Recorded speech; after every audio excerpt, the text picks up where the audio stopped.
Come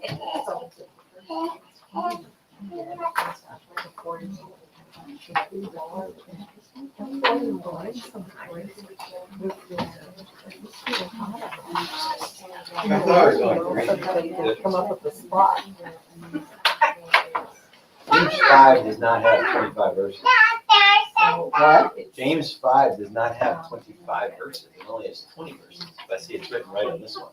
Okay. Isn't that funny? I looked at it and I was like, Oh, I didn't look at the no, I list part just this thought that week. was weird. The 25 verses that aren't there. This is about really reaching your hand.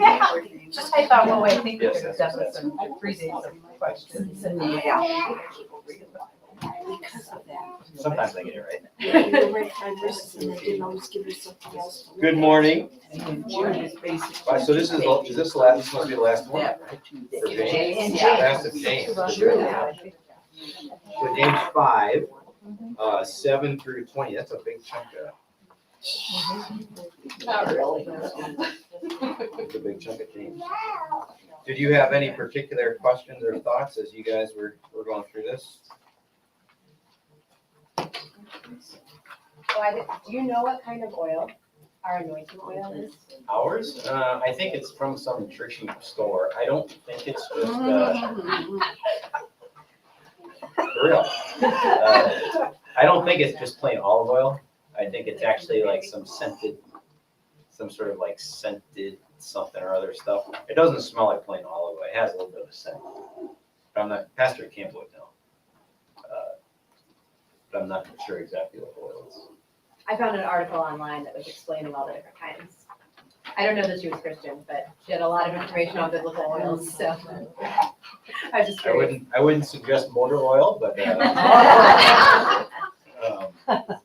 although I've anointed myself with plenty of up of motor oil in my life, I actually got on my garage floor with oil, and so my garage floor should be very healthy.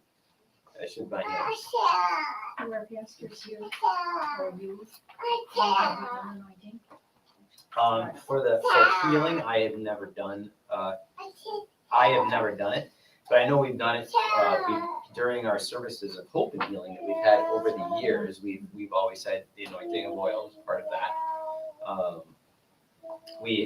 Pastor Campbell, since he was here, brought back the tradition of the anointing with oil as part of the baptismal rite, anointing with oil there. So you've probably seen that if you've seen recent baptisms. We have a tiny little, it's a nice little jar. I don't know what you call that. There's got to be some name for it. Pastor Campbell would know because he knows all the names of the fancy stuff.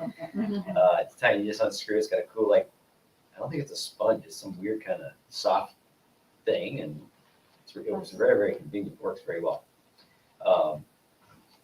But I do have in my communion case, I do have a little, I don't know what you would call it, I guess a vial type little thing to carry oil to those that would wish to be anointed with oil.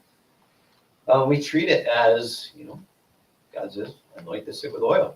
And, okay, we will. And we don't ask why, we simply do it. And if God determines to give physical healing in that time and place, he will, according to his good time and his good nature. So that we always try to explain, and I explain this a lot with baptism, especially for families with little ones that may not be super connected with the church, and maybe they got here because of the pressuring of maybe a grandma or grandpa that said, hey, you really need to get your baby baptized, and they look at it more of a tradition. Sometimes they look at it more of almost like a little magic trick or something. That okay, we just do this, and then we're good to go, and then we'll see you when the kid gets married someday, and maybe never see him again. But we try to explain that these are things that we do because God prescribes us to do those things, and if He says that He's going to work through these things, then we trust that He's going to work through those things. It's fun. Oh, go ahead. Is the oil used for anointing elders and pastors?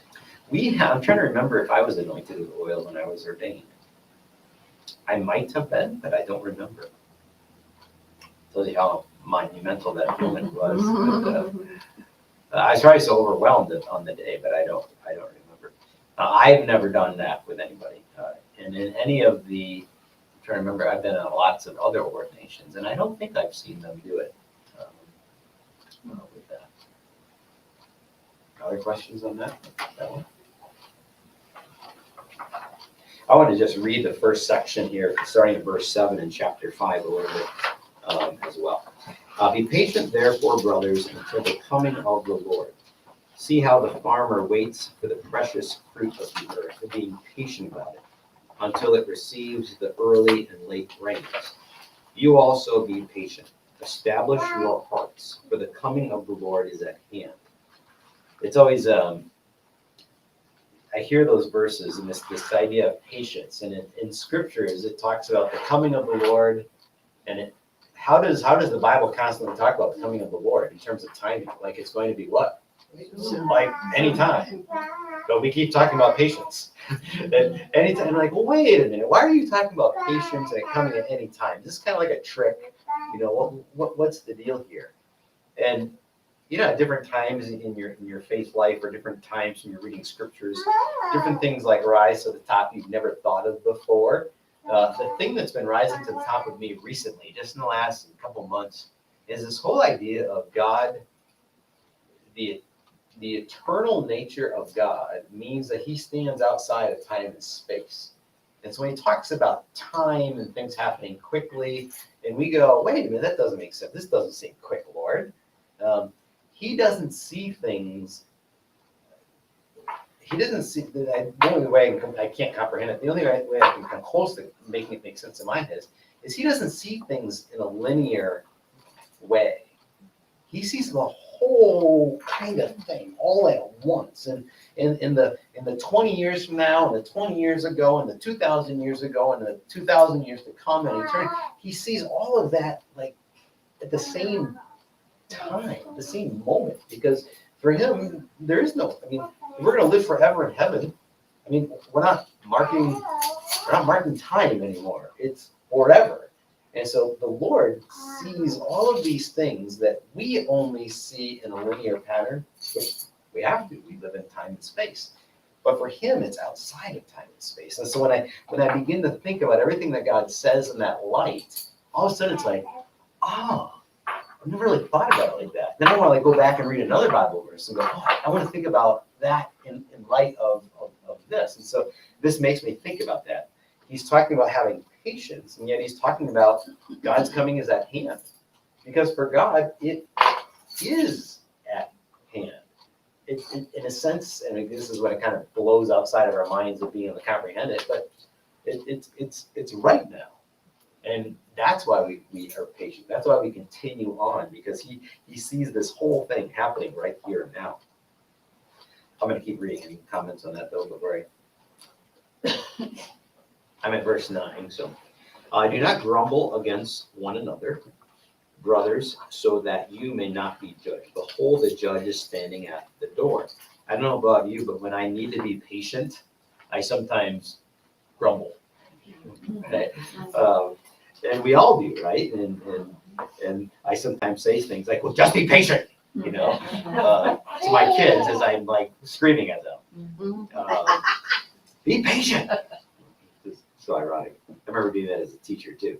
But then it comes back, he's standing at the door. This idea, be patient, and yet he talks about it happening like right here now. As an example of suffering and patience, brothers, take the prophets who spoke in the name of the Lord. Behold, we consider those blessed who remain steadfast. It's a beautiful word, that steadfastness of our God. And he talks about the prophets being steadfast. You who heard of the steadfastness of Job, and you who have seen the purpose of the Lord, how the Lord is compassionate and merciful. When you think about it, I think the prophets are such a great example, is that they spoke of all of these things that we already have. Christ had not come yet. And yet they spoke with these beautiful gospel words. Sometimes we refer to the book of Isaiah as the fifth gospel, because it just again and again, at least part of it. Again and again and again, it's pointing us forward to this hope of the Messiah coming. And you stop and you think about that, like, Jesus hadn't come yet. There hadn't been any Mary and Joseph and donkey in Bethlehem and Jesus on the cross and Easter Sunday. None of that had happened yet. And yet they pressed forward with this faith and that beautiful word, steadfastness, as they pushed on forward. It's a great encouragement to us. But I think at the end of that, the reason we can have steadfastness is when we can, it says, you have heard the steadfastness of Job, and you have seen the purpose of the Lord, and how the Lord is compassionate and merciful.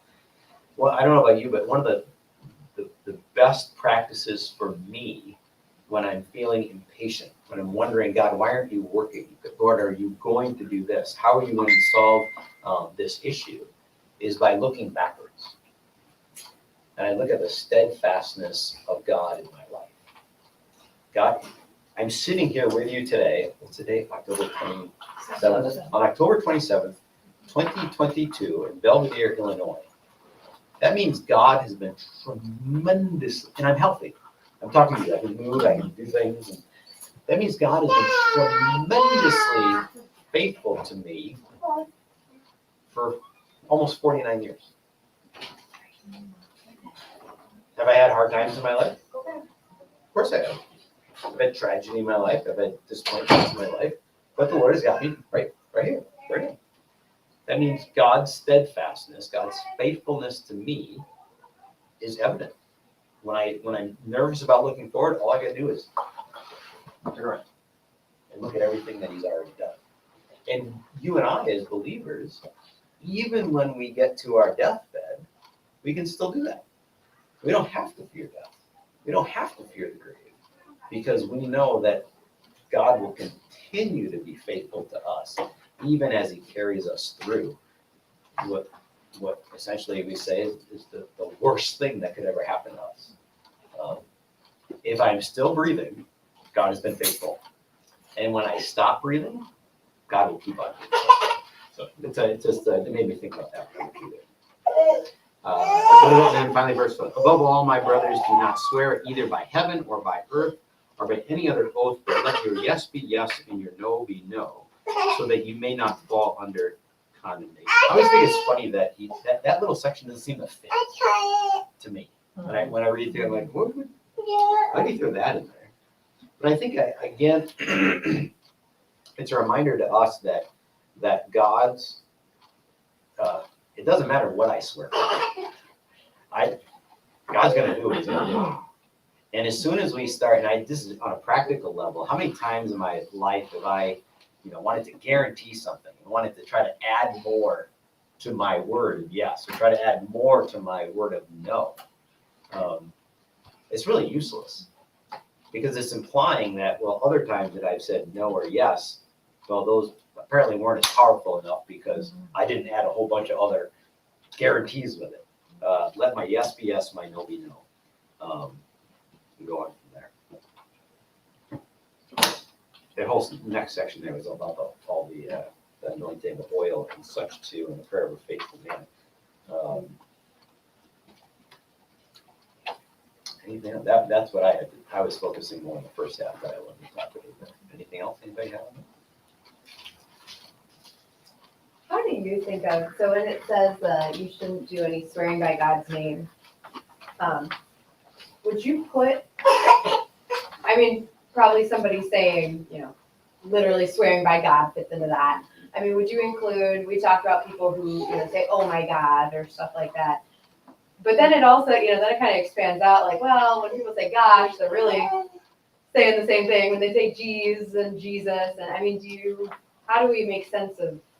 Yeah, I don't know. I'm not sure how to make sense of that, because I used to triple that when I was a kid too, and I'd be like, Mom, if I say oh God,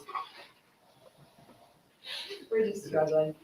Dad walked by, but she didn't get to go with him, so we're just. No, she hit her head on it.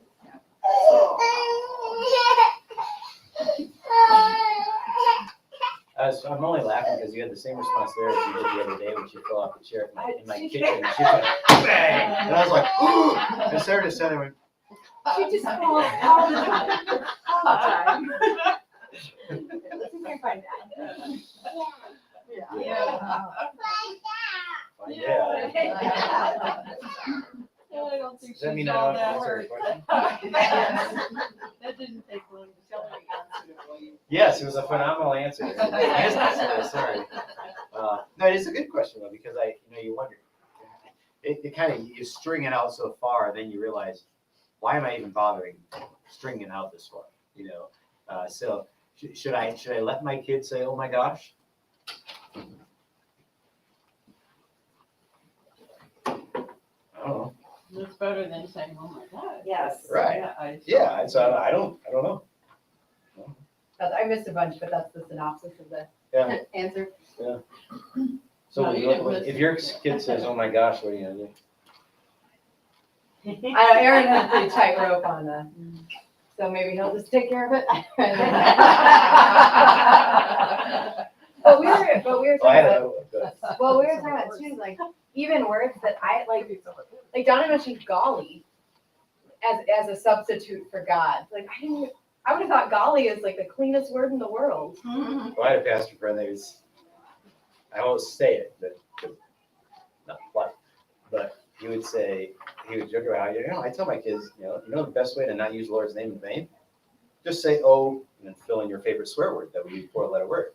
He's like, very good. He didn't use the Lord's name in vain. Just say, oh, and I was like, what? And he was half joking. But I was kind of he was trying to make the point of, we make such a big deal about, this 4-letter word that we shouldn't say, whatever one is your favorite. But we just throw around God's name like it's nothing. And that, could we actually show middle schoolers, confirmation students, the value of God's name more by saying, I could care less if you use this 4-letter word than I do when you say, oh my God, in context. Isn't that phenomenal? Just think about the sociological thing that just happened there. I didn't want to say, oh shit, but I used the example of, oh my God. Isn't that weird? Isn't that weird? I lose sleep at night over those things. I think about that. But the saying is that's the point the pastor friend was trying to make, is that, and think about in the Old Testament Israel, what irritated the Pharisees so much when Jesus kept saying, I am the bread of life. I am the light of the world. I am the good shepherd. I am the door of the gate. I am the way, the truth, and the life. What was bothering them so much? I am. He was speaking God's name. You don't do that.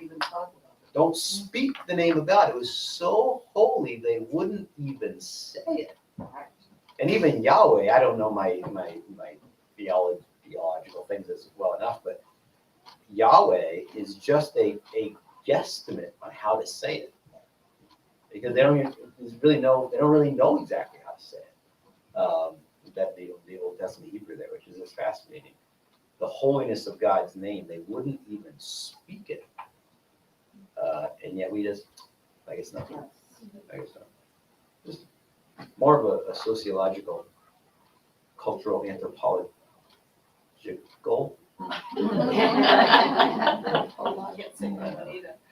I fell asleep in cultural anthropology more in any class in college than I did. Well, I shouldn't say I fell asleep a lot in the New Testament too. But we would have these quizzes at the end of the New Testament, like based on what we had studied that day, 3-question quiz. On the days I fell asleep, I'm not joking. On the days I fell asleep, I did better on the 3-question quiz at the end of class than I did on the stage. Because you were hearing it subconsciously. There you go. I'm getting worried. I should just sleep through all my classes. Much better. All right, that's all I got. Have a great day.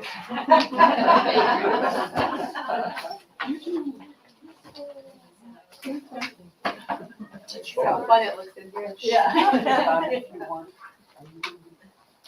I just said book only. So yes, I'm not that's, gonna- I'm not gonna travel during the winter. Yeah. And you may find some bits are great and you can, you know everybody enough that you Well, that's feel what I you mean, can if I, pop in. if I get the word on doing it, Yeah, then if I can come. then if it turns out to be a week that's gonna be 40 and not 0,